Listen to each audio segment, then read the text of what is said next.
नमस्कार, आप देख रहे हैं आजाद टीवी न्यूज 24 और मैं हूं आसमा आपके साथ। जो है वो पूरे तरीके से हो। कई बार ये देखने के लिए मिला है कि निजी बस संचालक जो है वो फायदा उठाते हैं सरकारी रोडवेज की जो बसें हैं उनकी टाइमिंग को लेकर के, उससे पहले 10 मिनट पहले ही अपनी बसें निकाल देते हैं। कुछ ऐसी बातें भी सामने आई हैं, आप इसको लेकर क्या कर रहे हैं? नहीं, मैंने एक ट्रैकिंग ऐप बनाने के आदेश दिए हैं जिस पर काम चल रहा है कि कौन सी बस कहाँ पर कितना टाइम रुकती है, कब आती है, कब आ जाती है, वो सारा उसमें रिकॉर्डेड होगा। और उसकी ऐप जो होगी वो आम आदमी के पास भी होगी।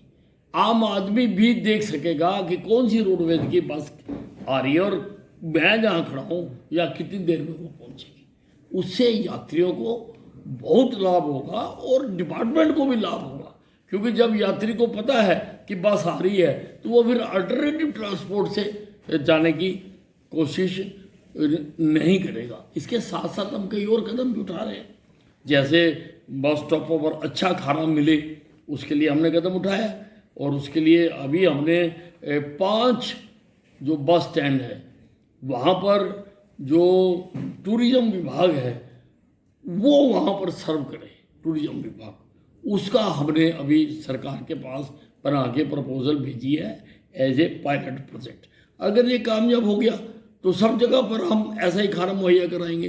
नहीं तो रेलवे जैसे सारे देश में यात्रियों को खाना मुहैया कराती है एक कॉरपोरेशन बना के, फिर हम यहाँ पर भी करेंगे। लोगों को अच्छा खाना मिलना चाहिए। हम लोग रूट की बसें चला रहे हैं, लोगों को अच्छे बाथरूम, अच्छे रेस्ट हाउस लोगों को मिलने चाहिए। उसके लिए हम ना केवल अपने बस स्टैंडों पर ही, रास्ते में भी अगर कहीं दूर है, किसी भी स्टेट और नेशनल हाईवे पर जहाँ जहाँ पर हमें जगह मिलेगी हम ऐसा स्थान बनाएंगे।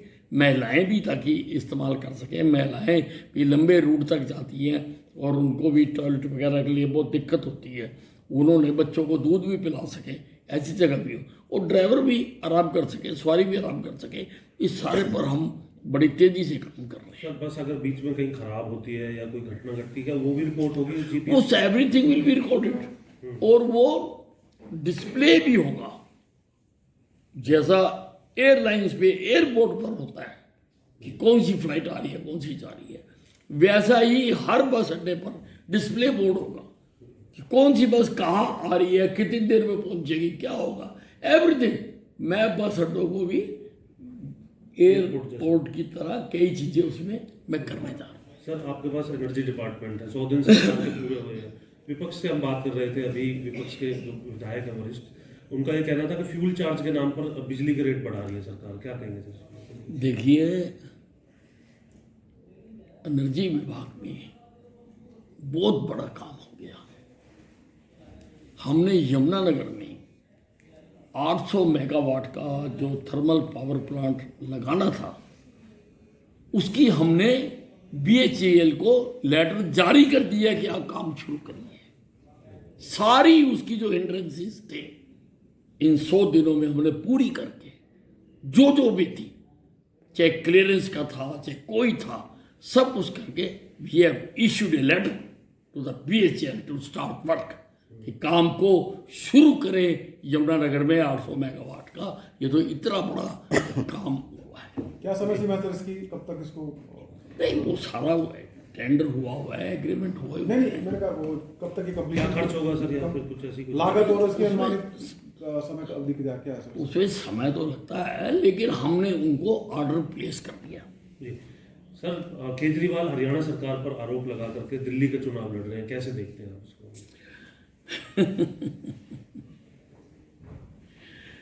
स्वामी विवेकानंद जी ने कहा था कि हर समस्या का जो कारण है समस्या के अंदर ढूंढना चाहिए, परंतु केजरीवाल जी हर चीज का जो कारण है वो अपने से बाहर ढूंढते हैं। दिल्ली में वायु गंदी हो गई, खुद नहीं देखा कि हमें क्या क्या करना चाहिए।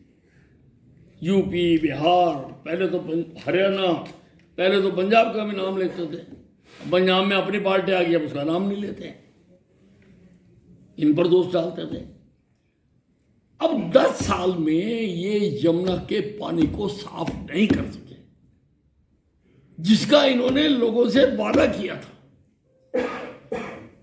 इनको तब नहीं पता था कि यमुना हरियाणा से आती है, तब इन्होंने क्यों नहीं कहा कि हम और हरियाणा मिलकर साफ करेंगे? इन्होंने कहा हम साफ करेंगे। और भाइयों, झूठ बोलने की ये एक एक गन है। झूठ झूठ झूठ झूठ झूठ, ये गन है। आप जो पानी यमुना में हरियाणा की सीमा तक जा रहा है उसको चेक कर लें, और जो पानी दिल्ली में चला जाता है और वहां पर जो आखिरी एंड तक जहां जो दिल्ली से बाहर जाता है, आप उसको चेक कर लेंगे तो सारा इतिहास लोगों के सामने आ जाएगा किस प्रकार से ये झूठ बोलने की एंटी एयरक्राफ्ट गन है। अपने बयान में फंस गए थे जो 2020 में दिया था केजरीवाल ने, जो उन्होंने कहा नहीं वो निकले ही कहा, तो पहले दिन से फंसे हुए। वो तो झूठ का सहारा लेकर उन्होंने पार्टी बनाई थी, धोखे से पार्टी बनाई थी।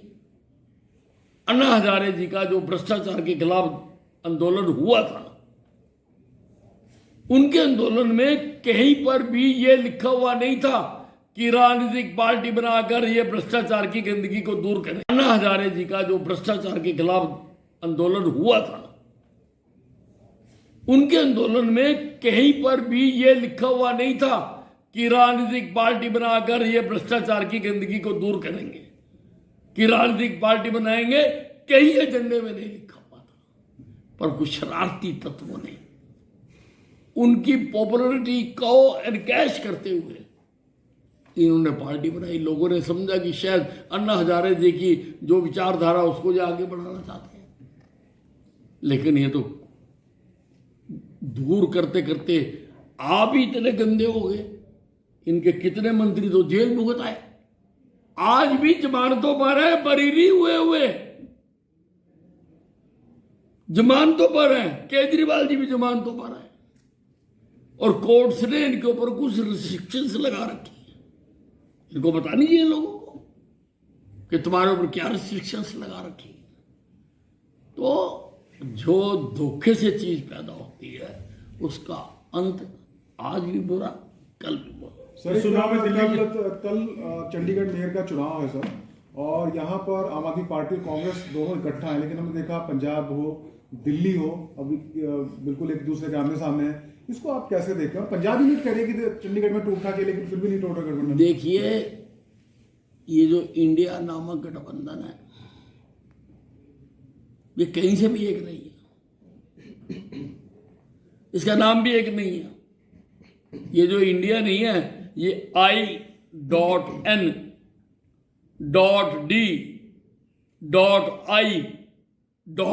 है।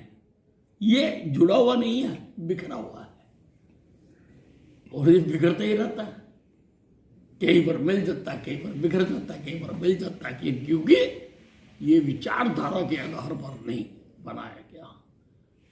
ये सत्ता को कैसे लूटना है उसको मद्देनजर रखते हुए ये इन्होंने बनाया है। ठीक है। ऐसी और